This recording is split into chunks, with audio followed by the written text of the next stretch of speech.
Some days it's like I just can't rise above the little things that get me down. Money's tight, bills are late, working 14-hour days. Hard to pick myself up off the ground.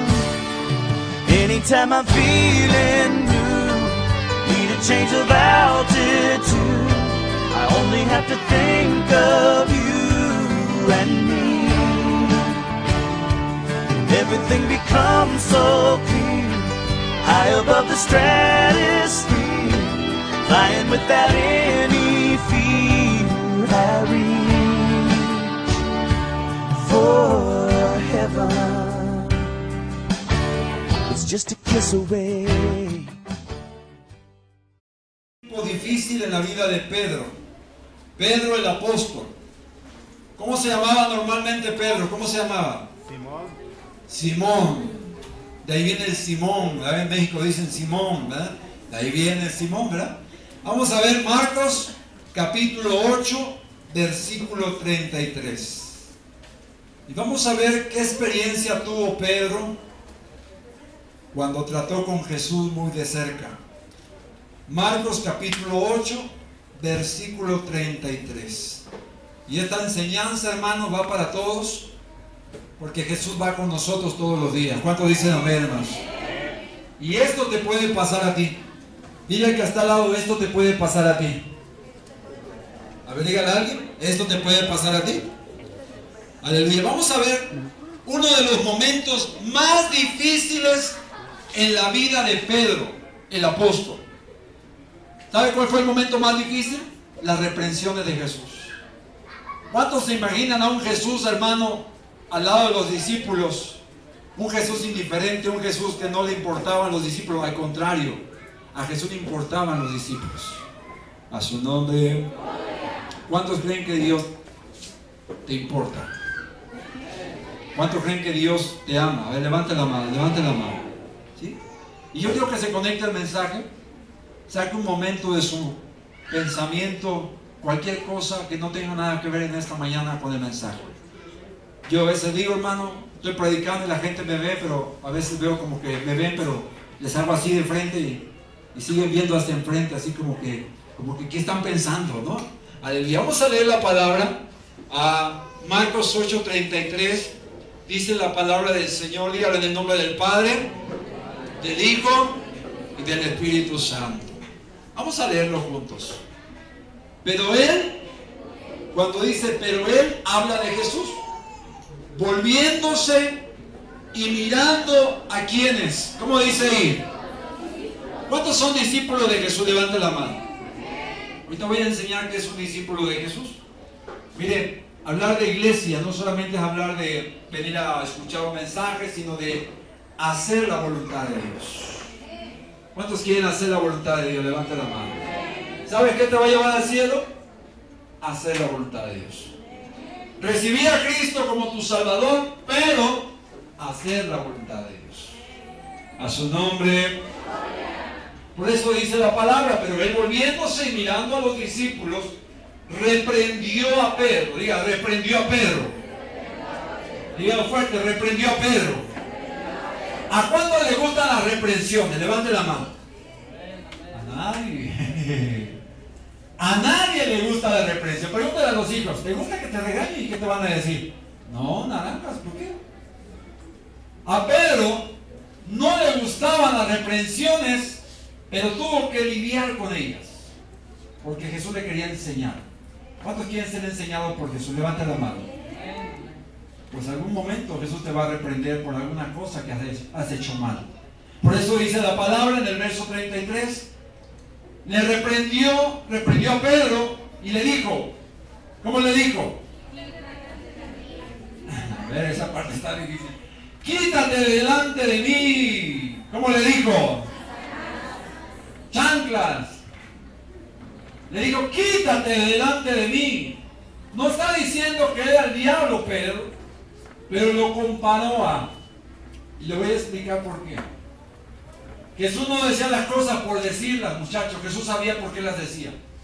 Y aquí le llama la atención de una manera dura, de una manera difícil. Lo reprende y le dice, quítate de delante de mí. Le dice ahí el nombre, ¿verdad?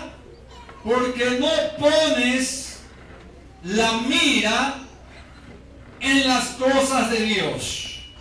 ¿Cuál fue el reclamo del Señor? ¿Qué le reclamó? Porque no pones ¿qué? La mira en las cosas de Dios, sino en las de los hombres. Inclina tu rostro. Inclina tu rostro por un momento. Señor, te pedimos en esta tarde, en esta mañana maravillosa, que aprendamos de la experiencia de Pedro cuando trató con Jesús de cerca. Que no pongamos la mirada, Señor, solo en lo material, en lo humano, sino aprendamos del consejo de Jesús. Que pongamos los ojos en lo eterno, en lo que a vida eterna permanece. La Biblia dice que el cielo y la tierra pasarán, pero la palabra de Dios no pasará. Gracias, Señor. Destapa los oídos de cada uno de nosotros. Abre el corazón de cada uno de nosotros. Y que aprendamos de esta amarga experiencia en la vida de Pedro. Gracias, Jesús. Aleluya. Dale un aplauso a Jesús. Bien fuerte, gloria a Dios. A su nombre. A su nombre. Gloria a Dios.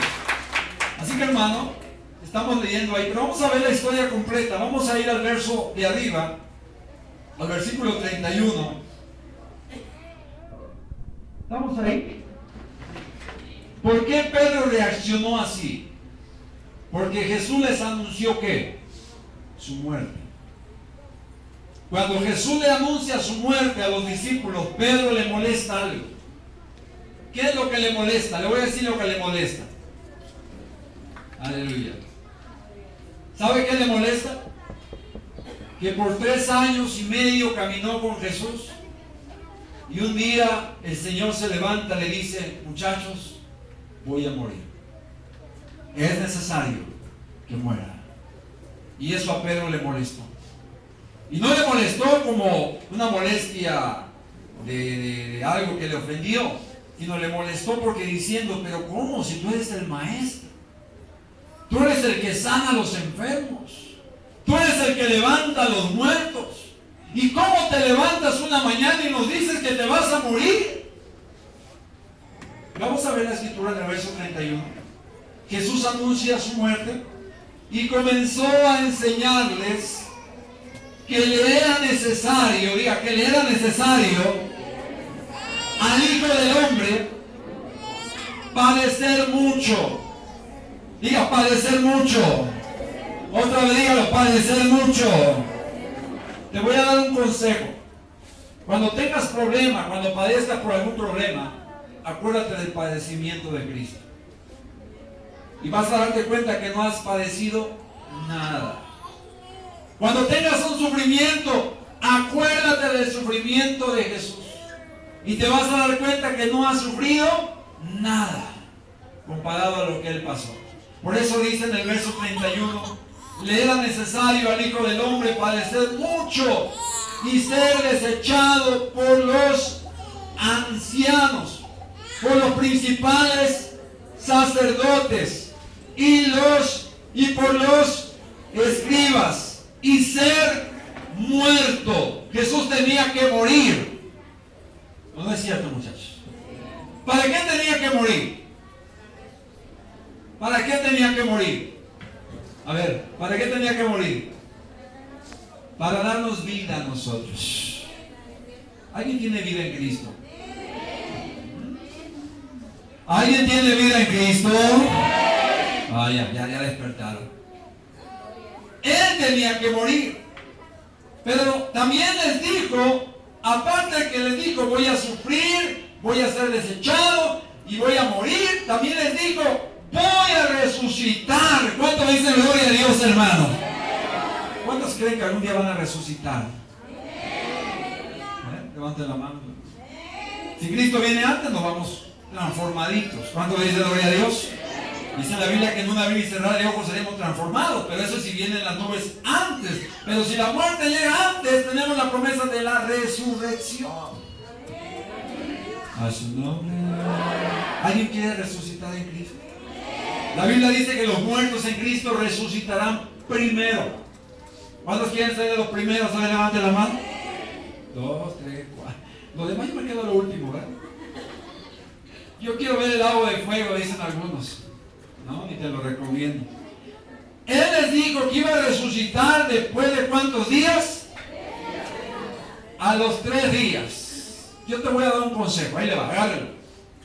Cuando tengas un problema, ve a Cristo y dile, Señor, así como tú resucitaste al 3er día, resuelve o resucítame de este problema.